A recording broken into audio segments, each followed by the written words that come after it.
এখানে ব্রুডিং চলছে কোয়েল পাখি এবং দেশি মুরগির কিছু বাচ্চা আছে। তো কোয়েল পাখিগুলোর এখানে বয়স হচ্ছে প্রায় 20 দিনের কাছাকাছি, আর মুরগিগুলোর বয়স হচ্ছে তার থেকে আরও বেশি, 25 দিন। তো এখানে ব্রুডিং অবস্থায় আছে। এখান থেকে কিছু পাখি সেলও করা হইলো, আর কিছু পাখি অবশিষ্ট আছে। আমার নিজেরও অনেক ডিম দেওয়া পাখি রেডি করা লাগবে, তাই কিছু বাচ্চারা রেখে দিব।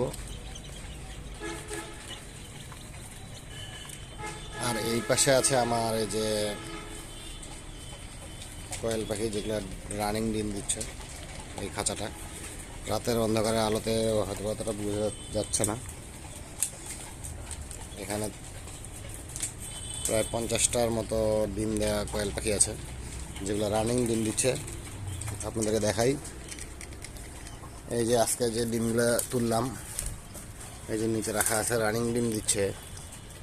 ডিম তুলছি এই যে আজকে, এই যে ডিম তুলছি। এগুলো কিন্তু সব বীজ ডিম, এগুলা থেকে বাচ্চা উৎপাদন করা যাবে। বীজ ডিম বলতে এখানে মোরগ মুরগি দুটাই আছে, তাই এদের থেকে পাওয়া ডিমগুলো হচ্ছে সব বীজ ডিম।